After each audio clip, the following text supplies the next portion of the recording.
why couldn't I just stop drinking? I don't mean totally. I mean, even when I was younger. You see, I couldn't just stop at 3 or 4.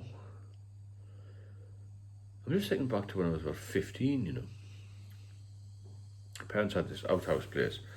They used to brew this home brew type stuff. It was a log, it was really clear. And there was sediment in the bottom. You used to decant it into a big jug. And I used to drink that when they were on holiday and things like that. I was fine being left alone because we lived in a police compound sort of thing, where I lived in a police house. And I didn't want to go on holiday with my younger sister particularly. So when I had time to myself, I used to raid this home brew. There was so many bottles in there, nobody would know us. I used to get some of the lads down sometimes on a Saturday. I used to play in a band. And we'd have a few of them. I used to watch them stagger home from, the evening meal about 6 o'clock. And I just kept on drinking. But then I met a couple of older lads who were pretty seasoned drinkers, really. Rugby players, just school rugby players, but about 17-year-old. And I used to go to the pub with them, so I'd have these home brews. Then I'd go to the pub as well. And I had this high tolerance for alcohol then, even when I was just young, And then I eventually joined the police when I was 20, and I ended up in South London. Then I was promoted to West End Central, which is right in the centre, obviously.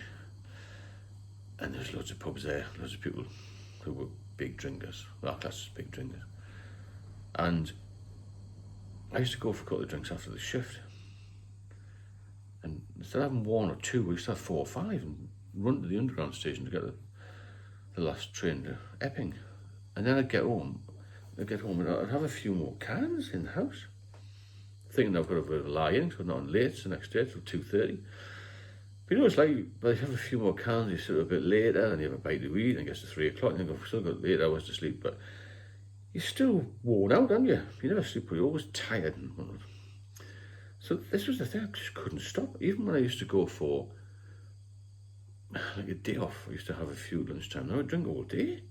And I used to drink with guys who would have 2 or 3 at lunchtime. When they were off, have a game of golf, a couple of pints. Now I would have a game of golf and then just drink the rest of the day. As soon as I had that 1 or 2, so I got the taste for it. And I think what happens is your inhibitions are lowered every time you have a drink. And when I was married quite young, which is a mistake, but I was sort of coloured by the missus all the time. Where have you been? What have you been doing? All this sort of thing. I felt under pressure to drink quickly then to get home, sort of thing, if that makes sense. But this desire to have more and not let the party finish, if that makes sense. I remember coming home once after being to Italy, and I went up to see my mother and I brought her a bottle of brandy back. I was drinking the home brew.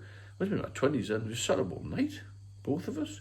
My mother wasn't a big drinker, just what happened, it was one of these impromptu drinks. My dad went crazy when he got up in the morning. I was still drinking at 8 o'clock in the morning. It was late, obviously. And I never seemed to have this ability to stop, unless I was maybe on earlies. I think I used to limit myself 3 or 4. But even that was, I'd have a bit of a system where I would think, well, I'll have a couple between 6 and 8, then I'll take the dog for a walk, have a couple more and get to bed by 10 o'clock. Try to get up at 4, so about 6 hours, 6.5 hours sleep, if I was lucky. But any other shift, even on nights, we finish 6:30 in the morning, I get home by 7:30. Sometimes I had a pint or 2 in the early morning markets, but that wasn't every day. Get home 7:30, then I'd drive down to the little Tesco if I didn't have any supply and get a load of cans and whatnot. And especially when it was summertime in the south, it was nice and warm, and I'd sit in the garden, 8 o'clock, 8:30, just getting a bit of suntan, and I'd have a few cans, and then I'd have a few more, and I'd get to bed about midday. I didn't have to get up at 8 o'clock to get back to work for sort of 10, you know what I mean? So it was constant. I used to know guys who didn't have anything for night duty week because it was, it wasn't really pub time. But to me, if I'd been at work all night, that was time for me to have a bit of rest. A bit of rest and what, I don't know, but a bit of relax, you know what I mean? And this constant thing of not being able to stop eventually caught up with me. And it seems to from other people I speak to, because most people I support and mentor and things, we're all very similar characters, We're all pretty kind people. Got a little bit of money, not lots of money, a little bit. Worked hard, pretty switched on. Very much overthinkers.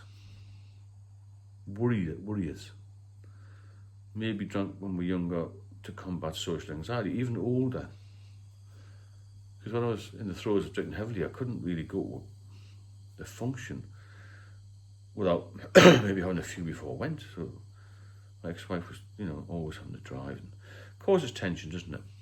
And then I got to the point where I was hiding drinks, and I'd drink too much before I went, and then when I got there, everyone else was having the odd drink, and I used to sneak to the bar in between rounds, pretend I was in the loo or something. I've got to check the car, I'd take the dog in the car, and I'd take the dog for a walk. It was just an excuse to go to the car for a couple of cans, or to go to the bar. I remember my daughter's 31, I remember the night she was born, the 8th of February, 1994. I took the dog in the car with this big Sierra Sapphire car, and I wasn't drinking and driving particularly, but I thought, for a can of beer. 2 o'clock in the morning when she was born, so I celebrated with a couple of cans of beer in the hospital car park. I couldn't wait to get back home, to have more. Went on and on, and that was my life really. I could never limit it. And if you get to that stage where you can't limit it, it's dangerous, because you've got no cut-off switch. And my cut-off switch was being ill. And that's not a good place to stop drinking, is it? When you know you're ill. I mean, in the end, I nearly died because of it. And that was a big wake-up call, obviously. But if you're drinking too much and you get this feeling you need more and more. I was always the last one. No, I was the last one in the pub, but you know what I mean? It was like I was always hanging around for another drink. Fear of missing out. Fear of missing out on what? Most people have gone home. It was just the taste of it, and I had the taste. Once you get the taste for it, and you get the inhibition's lower, then you're not worried about whether you get home or not. You're not worried about work the next day. But you're always chasing your tail, aren't you? And the first mistake you make is going to the pub, isn't it? And the second one is getting that second drink, or the first drink even. Then you have another one, then another one. By the time you have 4 or 5, you don't care what time you get home. This is the danger, isn't it? And you very quickly move from being a habitual drinker to being what I would call in active addiction, where you then start to maybe have a hair of the dog sometimes, and then you start to become a top-up drinker, and then you've moved into alcoholism, and you've moved into heavy alcoholism as it were, when you're withdrawing rather than hangover stage. Because if you have a hangover, you feel a bit rough. I mean, not be able to eat much for a couple of hours. When you start to withdraw every day, then you need another drink to keep you steady. And that's really dangerous. It's really dangerous phase. It's not good at all. If you feel like you're in this position, then get in contact. I'll help you out.